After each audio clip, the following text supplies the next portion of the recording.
നമസ്കാരം. ജന്മഭൂമിയിലേക്ക് സ്വാഗതം. കോൺഗ്രസ് പാർട്ടിയുടെ പതനം ഏകദേശം ഉറപ്പായി എന്നത് പകൽ പോലെ വ്യക്തമായ ഒരു കാര്യം തന്നെയാണ്. മുങ്ങിക്കൊണ്ടിരിക്കുന്ന ഒരു വഞ്ചിയിൽ നിന്നും ജീവനം കൊണ്ട് കുറെ അധികം നേതാക്കൾ ഓടി രക്ഷപ്പെട്ടിരുന്നു. എന്നാൽ കുറച്ചുപേർ ഇന്നും അവിടെ കുടുങ്ങിക്കിടക്കുന്നുണ്ട്. അവരുടെ എല്ലാം മനോനിലയ്ക്ക് എന്തോ തകരാറുണ്ട് എന്ന് തോന്നിപ്പിക്കുന്ന വിധമാണ് ഓരോ പ്രവർത്തനങ്ങളും. എങ്ങനെയും നരേന്ദ്രമോദി സർക്കാരിനെ താഴെ ഇറക്കണമെന്ന ഒറ്റ ചിന്ത മാത്രമേ ഉള്ളൂ അവരുടെ ഉള്ളിന്റെ ഉള്ളിൽ. ഇപ്പോൾ എക്സിറ്റ് പോൾ ഫലങ്ങൾ പുറത്തു വന്നതിന് ശേഷം അവർ ആകെ വിറകൊണ്ടിരിക്കുകയാണ്. ഏറ്റവും മേൽക്കോയ്മ കൂടുതലുള്ളത് BJPക്ക് തന്നെയാണ്. എന്നാൽ ആ യാഥാർത്ഥ്യത്തെ അംഗീകരിക്കാൻ കോൺഗ്രസ് ഇപ്പോഴും തയ്യാറാകുന്നില്ല.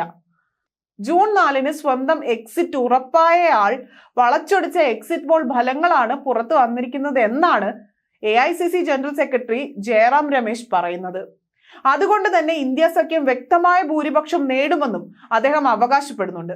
ജനങ്ങൾക്കിടയിൽ നടത്തിയ സർവേയിൽ നിന്നുള്ള കണക്കാണ് തങ്ങളുടേതെന്നും ഇതനുസരിച്ച് 295 സീറ്റിന് മുകളിൽ തങ്ങൾക്ക് ലഭിക്കുമെന്നും AICC പ്രസിഡന്റ് മല്ലികാർജുൻ ഖാർഗെയും അവകാശപ്പെടുന്നുണ്ട്. ഡൽഹിയിൽ ഇന്ത്യ സഖ്യത്തിന് 4 സീറ്റ് ലഭിക്കുമെന്നും അരവിന്ദ് കെജ്രിവാളും, UPയിൽ 40 സീറ്റുകൾ ലഭിക്കുമെന്ന് അഖിലേഷ് യാദവും, തമിഴ്നാട്ടിൽ മുഴുവൻ സീറ്റും ലഭിക്കുമെന്ന് TR ബാലുവും, പഞ്ചാബ് ഛത്തീസ്ഗഡിൽ 16 സീറ്റും കോൺഗ്രസും ആപ്പും പങ്കുവയ്ക്കുമെന്നും ഭഗവത് മാനും, ബീഹാറിൽ 20 സീറ്റ് ലഭിക്കുമെന്ന് തേജസ്വി യാദവും, മഹാരാഷ്ട്രയിൽ 26 സീറ്റുകൾ ലഭിക്കുമെന്ന് ശരത് പവാറും, ബംഗാളിൽ 30 വരെ സീറ്റ് ലഭിക്കുമെന്ന് തൃണമൂൽ കോൺഗ്രസും അവകാശപ്പെടുന്നുണ്ട്. സ്വന്തം സർവേയിൽ വിശ്വസിച്ചാണ് ഇന്ത്യ സഖ്യം ഈ അവകാശവാദങ്ങളൊക്കെ നടത്തിയിരിക്കുന്നത്. അതേസമയം വോട്ടെണ്ണലിന്റെ ക്രമക്കേടുകൾ ഉണ്ടാകുമെന്ന ആശങ്കയും ഇന്ത്യ സഖ്യത്തെ BJP പിളർത്തുമെന്ന ഭീതിയും AICC president Mallikarjun Kharge മുന്നോട്ട് വയ്ക്കുന്നുണ്ട്. വോട്ടെണ്ണൽ സുതാര്യമാക്കണമെന്നാവശ്യപ്പെട്ട് സഖ്യ നേതാക്കൾ തിരഞ്ഞെടുപ്പ് കമ്മീഷണറെ കാണുകയും ചെയ്തു. തിരഞ്ഞെടുപ്പ് കമ്മീഷനെ, പഴയ ബാലറ്റ് ബോക്സിനെ, വോട്ടെണ്ണൽ യന്ത്രത്തെ, എക്സിറ്റ് പോളുകൾ നടത്തിയ ഏജൻസികളെ ഒന്നും തന്നെ കോൺഗ്രസിന് വിശ്വാസമില്ല. ഇന്ത്യയിലെ ജനങ്ങളെയും വിശ്വാസമില്ല. കോൺഗ്രസും ഇന്ത്യ സഖ്യവും എത്തിപ്പെട്ടിരിക്കുന്നത് ഈ ഒരു ദുർഗതിയിലേക്കാണ്.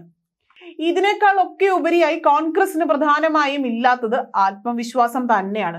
അത് നമ്മൾ ഇവിടെ എടുത്തു പറയേണ്ട കാര്യം തന്നെയാണ്. BJPക്ക് വേണ്ടുവോളം ഉള്ളതും അത് തന്നെയാണ്. ജനങ്ങളിലും തങ്ങളിൽ തന്നെയുമുള്ള വിശ്വാസമാണ് BJPയുടെ ഇതുവരെയുള്ള വിജയങ്ങളുടെ എല്ലാം അടിത്തറ. ജനങ്ങൾ തങ്ങളെ കൈവിടില്ല എന്ന ആത്മവിശ്വാസത്തിൽ ഊന്നിയാണ് ഇപ്പോഴും BJP ഓരോ നീക്കവും നടത്തുന്നതും. ആ വിശ്വാസത്തിന്റെ പ്രതിഫലമാണ് 13ഓളം ഏജൻസികൾ എക്സിറ്റ് പോൾ ഫലങ്ങളിലായി ഇതിനകം തന്നെ പുറത്തുവിട്ടിരിക്കുന്നത്. അതിനെയെല്ലാം തള്ളിക്കൊണ്ട് തങ്ങൾ നടത്തിയ സർവേകൾ മാത്രം വിശ്വാസമർപ്പിച്ച് നാളേക്ക് കാത്തിരിക്കുകയാണ് ഇന്റർനാഷണൽ കോൺഗ്രസും ഇന്ത്യ സഖ്യവും. അത് വെറും കാത്തിരിപ്പായി മാത്രമായി അവസാനിക്കും എന്നതാണ് ഒരു നഗ്നമായ സത്യവും.